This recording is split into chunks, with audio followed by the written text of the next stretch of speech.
அடுத்து விருச்சிக ராசி. விருச்சிக ராசியை பொறுத்த வரைக்கும் உங்களுடைய இந்த மாதத்தின் 1ஆம் தேதியே குரு உங்களுடைய யோகரான குரு உச்சமடைஞ்சு உங்களுடைய ராசியை பார்க்க துவங்குகிறார். உங்களுடைய ராசி அதிபதி உங்களுடைய ராசிக்கு 6ல் இருந்தாலும் அவர் ஆட்சி பெற்றுத்தான் இருக்கிறார். எனவே இந்த மாதத்தின் மிக சிறந்த ஒரு மாதமாக உங்களுக்கு இருப்பபோது நீங்கள் எதிர்பார்த்த தகவல்கள் கிடைக்கப் போகிறது. உங்களுக்கு ஏதாவது வாகனங்கள், அதாவது வீடு வாகனங்கள் கிரைய விக்கிரயங்கள் சம்மந்தப்பட்ட ஒப்பந்தங்கள் ரெடியாக போகுது. மாமனார் வீட்டு சொத்துக்களை எதிர்பார்க்குறவங்களுக்கும், மாமியார் வீட்டு சொத்தை எதிர்பார்க்குறவங்களுக்கும் மாமனார் மாமியார் சொத்து பத்துகள் கிடைக்க வாய்ப்புண்டு.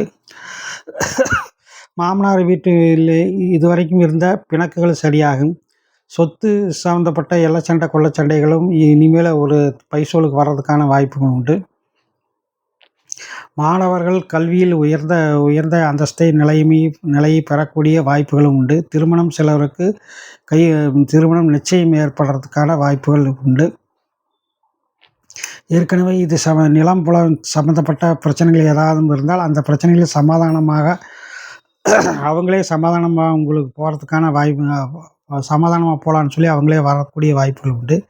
கோர்ட்டு வில்லங்க விவகாரங்களில் பெரிய ஒரு சக்ஸஸ் ஆகிறதுக்கான வாய்ப்புகள் உண்டு.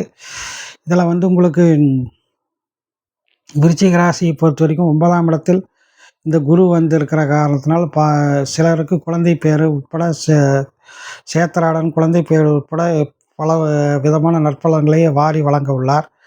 இந்த குரு பகவான் இப்படி வரும்போது இந்த சூரியன் 7, 8 ஆகியவை பயிற்சி ஆகிற காரணத்தால் தொழில் ரீதியாக எதையேனும் அவசரப்பட்டு முடிவெடுக்காமல் இருப்பது நல்லது. சற்று பொறுமையை காப்பது நல்லது.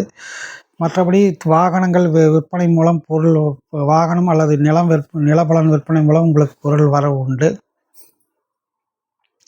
12ஆம் இடத்தை செவ்வாய் பார்க்கிற காரணத்தினால உங்களுக்கு கடன்களுக்கு ஏதாவது லோன் எதிர்பார்த்துருக்கவங்க லோன் கிடைக்கும்.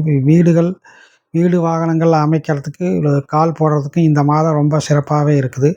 பொதுவாக இது வரைக்கும் இருந்த சொத்து சம்மந்தப்பட்ட பிரச்சனைகள், கல்வி சம்மந்தப்பட்ட பிரச்சனைகள் உங்களுக்கு இந்த ஜூன் மாதத்தில் ஒரு முடிவுக்கு வரும். தொழில் ரீதியாக பொறுத்த வரைக்கும் நீங்கள் எந்த ஒரு விஷயத்திலும் தொழில் ரீதியாக அவசரப்பட்டு எந்த முடிவும் எடுக்காமல் இருப்பது நல்லது.